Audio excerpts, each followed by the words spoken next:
So yeah, I think that I'm not sure that the debate will have a huge effect, but there are X factors that could turn it around. And like I said, it's a less than 1% chance that this thing turns around for the elections on Tuesday. And yeah, the X factor is the debate. It seems that these debates are having more of an impact on voters, on what they're doing. Bernie, what he needs to do is show that he is the more electable person by being aggressive, by being sharp, by accounting for everything having to do with his plans. He's done a fantastic job at every single debate. So I really have no reservations about how he does. But the other X factor is that there's no crowd. Now, what's interesting about this, having to do with the coronavirus and everything shutting down, groups are not meeting, wherever there's large crowds, people are canceling events. So there's no crowd at this debate. And it kind of reminds me of the 1960 debate between JFK and Richard Nixon. This was, I believe, the first debate that they held on live TV. Or I don't even know if it was live, but first televised debate. And sorry, I'm trying to stay hydrated because of this corona. I hear that if you stay hydrated, less chance of being infected. Anyways, the 1960 debate between JFK and Nixon. At the time, people were still listening to radio, and that's how they got a lot of their media at that time. And what ended up happening was that people who listened to, people who watched the debate on TV, they said that Jack Kennedy was the winner.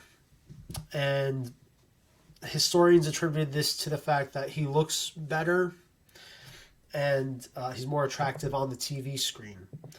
And then when people listened to the debate and they were polled on who won, they listened through the radios, they said that Nixon was the winner of that debate. And so what we're going to see, with no crowd, is an opportunity for us to watch them debate without playing to the crowd. Because if you watch all the prior debates in this primary season, it's been all about, they have these one-liners that will get a big clap from the crowd, or this woke cultural signaling. Well, Elizabeth Warren's not in the race anymore, so we're definitely not going to have that. But even the one-liner attacks, or they say something, it gets the crowd reacting, and then the viewers, they also get hyped up because of the crowd there. So there's not going to be any crowd. So we're going to see them, just their words, just the expressions on their faces. So it's going to be interesting. So that format could be an X factor in possibly convincing voters that Bernie Sanders is the more electable one. The other thing too that's a big X factor is coronavirus. Now the thing is that it seems that people who were afraid about coronavirus, when they went out, they polled them, and it seems that they were more likely to vote for Joe Biden, and that could be because they are they kind of just want to go back to the way that things are. They're afraid of something new. And so they're just like, all right, let's go back to the way things were when we had a government that actually cared and a government that actually did things. So let's just, Joe Biden, let's go back to that, and things will be fine. But, Bernie Sanders can make the case, being that this is a health issue, public health crisis. He's definitely going to link it to his Medicare for All plan, and who knows how that might affect voters. And then the last X factor in this debate coming up is Joe Biden's lack of sharpness. With the absence of a crowd, will that show through more? Will the fact that there's only two of them debating for 2 hours, that means Joe Biden's going to have to speak for about 1 hour. Is it going to come through that he's not as sharp as the American people want a president to be. So these are all X factors that can work in Bernie Sanders' favor. I don't know what could work against him necessarily. But yeah, so that's what I think for the debate on Sunday.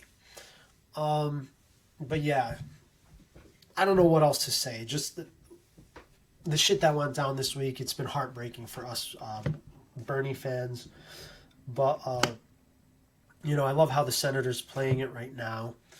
Even in defeat, he's still standing up for us, and I can definitely appreciate that.